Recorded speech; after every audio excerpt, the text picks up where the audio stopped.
Greetings, leaders, and welcome to another episode of Leadership is Podcast, Season 3, Episode 13. 3 recommendations for workforce engagement or to have an engaged workforce. It's one thing to have workforce development, but to have those that are in that workforce actually engaged in keeping the KPIs, the core values, and the mission statement of your organization would be a dream come true. Let's talk about it. Hey, greetings, leaders, and welcome to Leadership is Podcast. I'm here to talk to you today about Anchor. If you haven't heard about Anchor by Spotify, it's the easiest way to use a podcast platform. What I mean by that is that Anchor has tools that allow you to record and edit your podcast right from your computer, even from your phone. And when you're hosting on Anchor, they distribute your podcast on listening platforms like Apple, Spotify, and more. So it's really everything you need in a podcast in one place. So here's what I want you to do. Download the Anchor app or go to anchor.fm and to get started. And listen, always remember, leadership is influence and service. So when it comes to leadership development, we fully believe that you have to have the introspective journey. In order to be the best leader possible, we first have to know ourselves. And so we need to know who we are, how we react to the world, what our conflict management styles are, what our communication style is, what our stereotypes and biases and unconscious biases are, all of that, what our personality is, and really deep dive into that. Greetings, leaders, and welcome to another episode of Leadership is Podcast. This is Season 3, Episode 13, with my special guest, Dr. Erin Mires.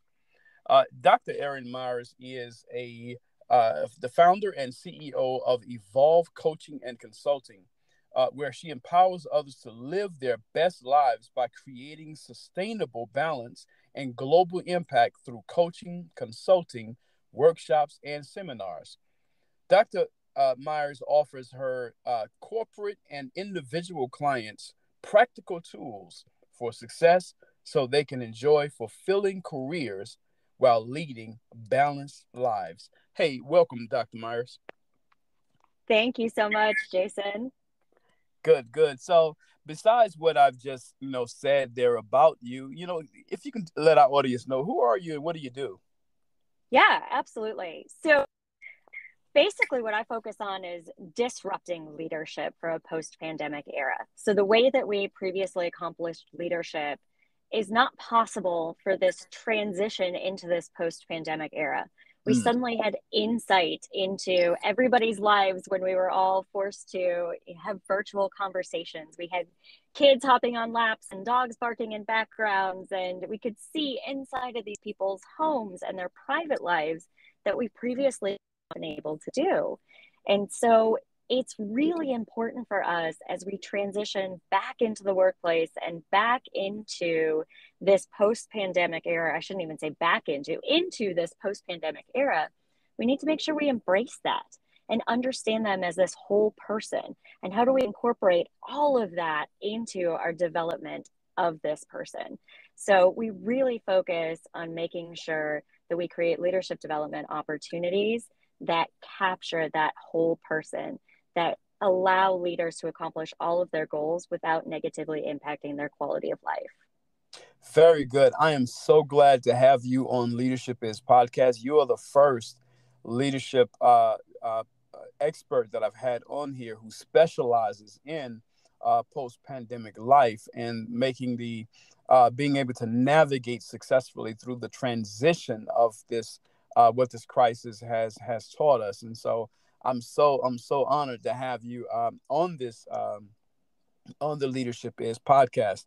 So if you can let our audience know, some more about that, like what are 3 most important things to consider when it really comes down to redefining leadership in a time like this.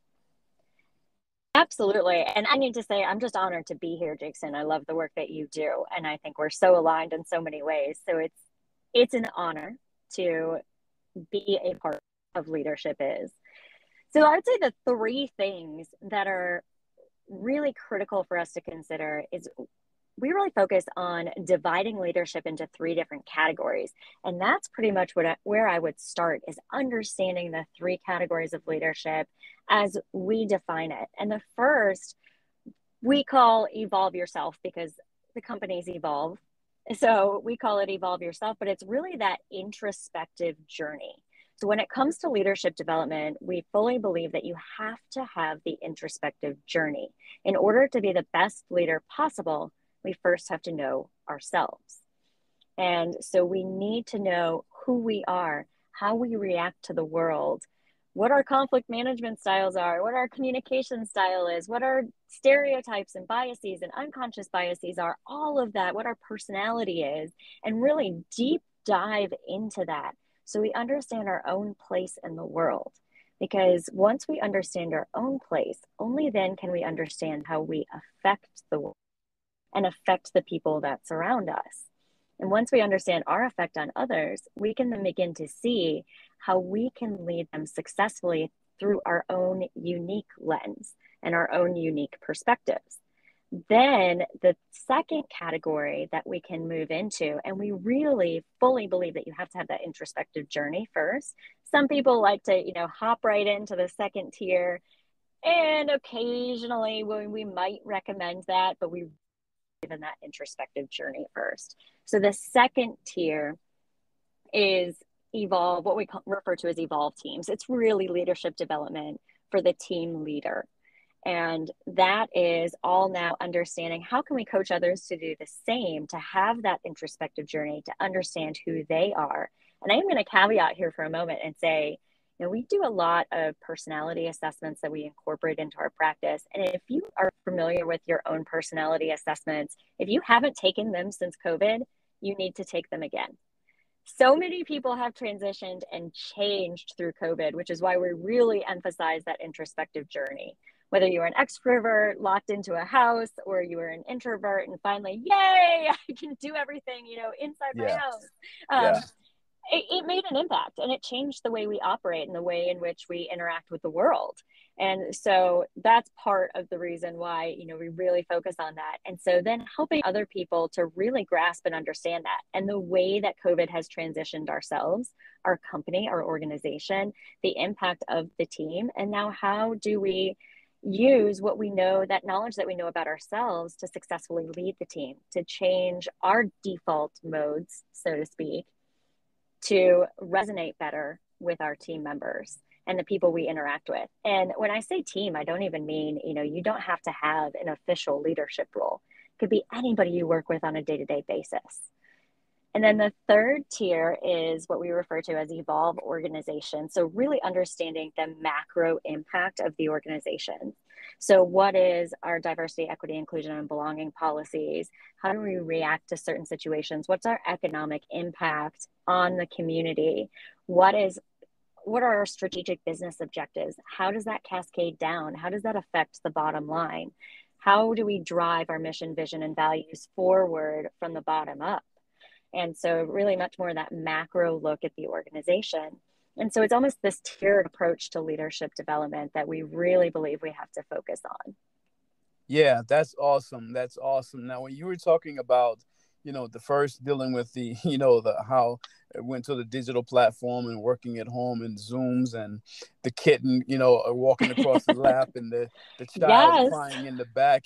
Do you know that those are variables that played a part in this data that, recent research showed that company culture improved by 52% when the pandemic took place. And I'm like, how could that happen if people have, been working from remote? Well, those are variables that played a part in that research, that it humanized the executive leaders.